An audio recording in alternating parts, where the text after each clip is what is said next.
My name is Harry Martinez, and first things first, I want to apologize for my voice. I've been sick, and I still am, but today I come here to persuade you that climate change is not just a scientific or political issue, it's a moral responsibility that affects every single one of us. I spent time researching reports from NASA, NOAA, and the United Nations, and the evidence is clear. The world is warming, people are suffering, and our choices matter. In the next few minutes, I'll explain why climate change is a moral issue, how our actions contribute to it, and what we can do together to make things right. So let's begin by looking at who is suffering the most from this global crisis. Climate change is a moral issue because it causes harm to those least responsible to it. Low-income communities in developing nations are hit hardest by climate disasters like floods, droughts, and rising sea levels, even though they produce the least amount of greenhouse gas emissions.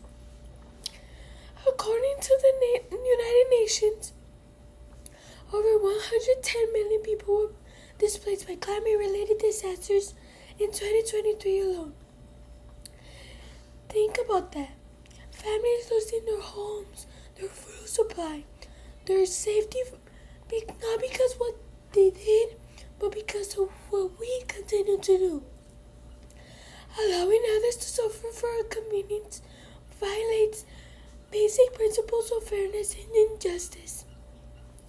Now that we understand who suffers the most, let's talk about who's driving this inequality.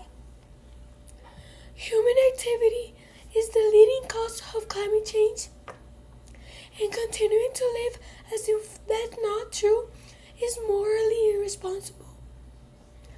Burning fossil fuels, continuing to cut down forests, and relying on industrial production have increased global carbon dioxide levels by more than 50% since the Industrial Revolution.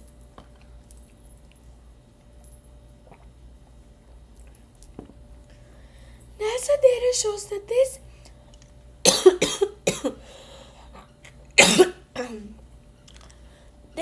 has already led to warmer oceans, stronger storms, and record-breaking heat waves.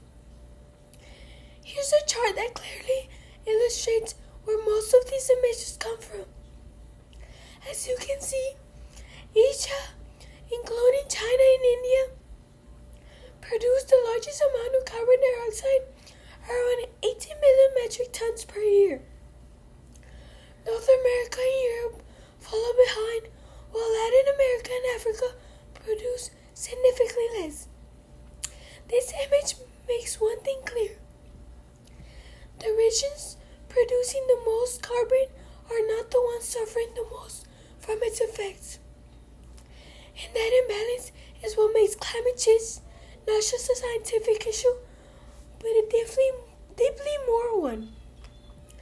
Philosopher John Broome once said, "Contributing to climate change is like inflicting harm on distant people and future generations." When we know our actions cause harm, but we choose not to change, we fail our moral duty to others and to our planet itself. But the good news is that we can still make things right. Combating climate change through collective and individual actions reflect our ethical commitment to justice, compassion, and stewardship. Governments and corporations must take the lead by investing in renewable energy, enforcing sustainable policies, and holding polluters accountable. But each one of us also play a part.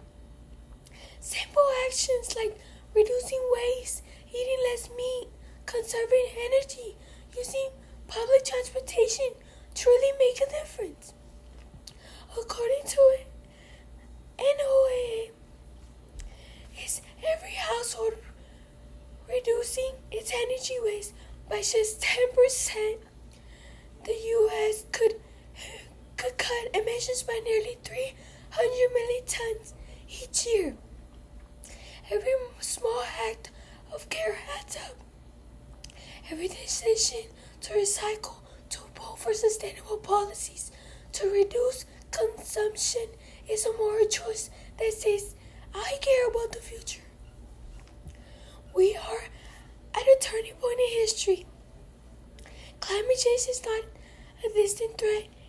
It's the defining moral challenge of our time.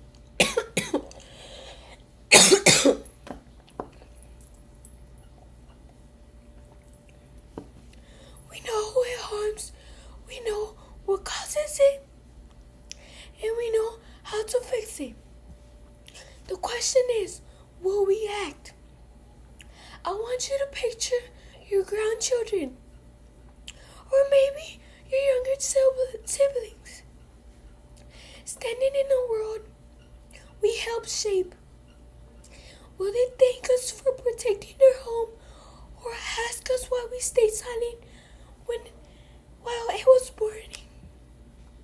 Protecting the planet isn't just the right thing to do. It's the only thing to do. Because when we fight climate change, we aren't just saving the environment, we're choosing compassion over convenience, justice over neglect, and hope over indifference.